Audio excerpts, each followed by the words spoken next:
Hi, ich bin Nina, ich bin Psychologin und ich möchte heute gern über das Thema Sorgen sprechen.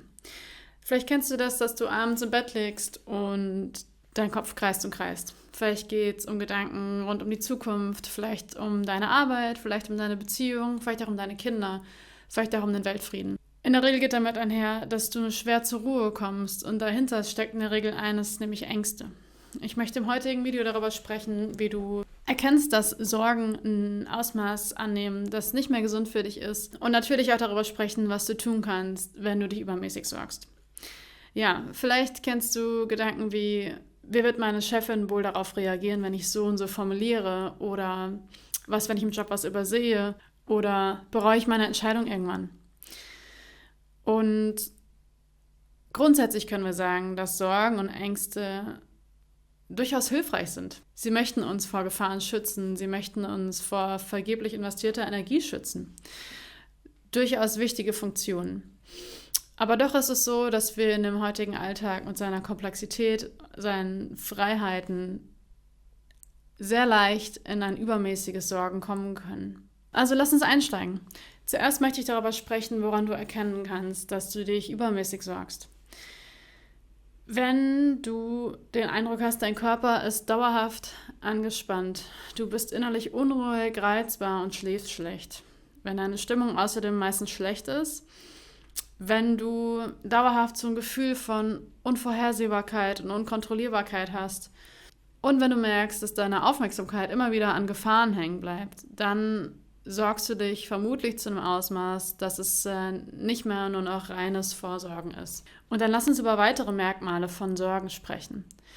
Sorgen nehmen oft wirklich viel Zeit in Anspruch. Wenn wir versuchen, uns bestmöglich auf alle möglichen Gefahren, Bedrohungen und so weiter vorzubereiten, können wir unglaublich viel Zeit damit verbringen. Und dann lass uns mal durchspielen, was passiert, wenn wir versuchen, uns perfekt vorzubereiten. Bleiben wir beim Beispiel mit der Chefin. Du könntest durchgehen, wie du dich formulieren könntest oder in welche Situation du sie abpassen könntest, damit sie möglichst angenehm, positiv, wie auch immer, nicht eskalierend reagiert.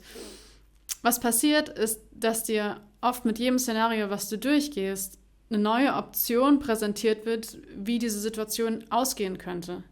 Das heißt, je mehr du das machst, desto größer wird eigentlich die Unsicherheit, weil du merkst, es gibt eine ganze Fülle an Szenarien. Das heißt, die Strategie hat eigentlich den gegenteiligen Effekt. Statt Sicherheit zu bringen, verstärkt sie oft ein Gefühl von Unsicherheit und Unvorhersehbarkeit.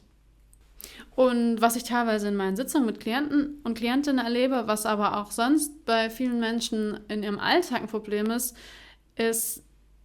die Art und Weise, wie unsere Gedanken miteinander verknüpft sind. Also wenn wir über ein Problem nachdenken, passiert es oft, dass wir sofort vom nächsten Problem quasi angesprungen werden. Eine Sache, die bedrohlich, nicht sicher oder noch offen ist, ist oft verknüpft mit einer anderen Sache, die auch noch offen ist.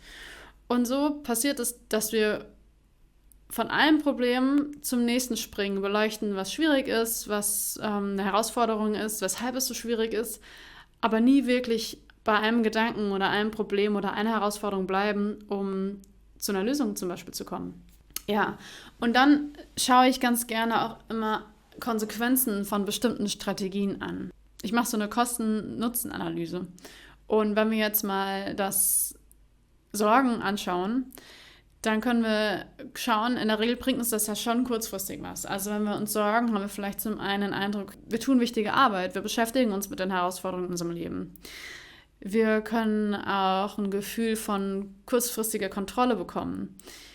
Und vielleicht Gefühlen rund um Unsicherheit oder Ängsten entgehen.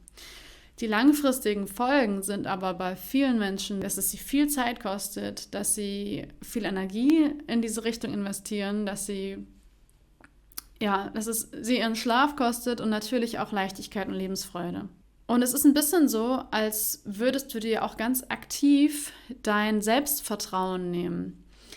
Wenn du immer wieder daran zweifelst, dass du mit Herausforderungen zu einem gegebenen Zeitpunkt in der Zukunft schon zurechtkommen wirst, untergräbst du eben dieses Selbstvertrauen und die Zweifel, also ich muss mich vorbereiten, weil sollte das und das passieren, stehe ich vielleicht doof da und kann nicht reagieren. Diese Selbstzweifel nehmen die Überhand. Und das ist natürlich ein weiterer, großer Nachteil von endlosem Sorgen, Sorgen, Sorgen. Das heißt, unterm Strich geht die Bilanz für viele meistens nicht auf. Und dann stellt sich natürlich die Frage, okay, wie gehe ich denn um mit Unsicherheit und mit Ängsten, wenn nicht durch Sorgen in diesem Ausmaß? Und dazu ist natürlich der erste wichtige Schritt anzuerkennen, okay, hier ist eine Situation, die löst Unsicherheit in mir aus, die löst Zweifel in mir aus, die löst Ängste in mir aus. Und von hier aus kann ich die nächsten Schritte gehen. Der erste Schritt, den ich empfehle, wenn du mit Sorgen konfrontiert bist oder wenn du dich viel sorgst, ist, mit anderen zu teilen. Ganz viele meiner KlientInnen haben den Eindruck, dass sie mit ihren Sorgen alleine dastehen. Zum Beispiel, ich bin doch eigentlich selbstbewusst, weshalb stört mich das überhaupt so sehr oder weshalb löst das überhaupt so viel Unsicherheit in mir aus, dass ich ein Gespräch mit meiner Vorgesetzten habe. Und da kommt vielleicht so ein Gefühl von Scham sogar obendrauf. Und wenn diese Gefühle erstmal sozusagen das Steuerrad übernehmen, tendieren wir dazu, uns zurückzuziehen, zu schweigen und uns zu isolieren. Und das ist natürlich keine gute Ausgangsbasis für Motivation und für nach vorne gehen. Das heißt, teile mit anderen Menschen, was dich beschäftigt. Das Gefühl zu bekommen, im selben Boot zu sitzen und verstanden zu werden, schafft Verbindung und macht in der Regel Mut. Der zweite wichtige Punkt ist, dass wir wahrnehmen oder anerkennen, dass Vorbereitung nicht gleich Handlung entspricht. Die Forschung zeigt ganz klar einen Zusammenhang.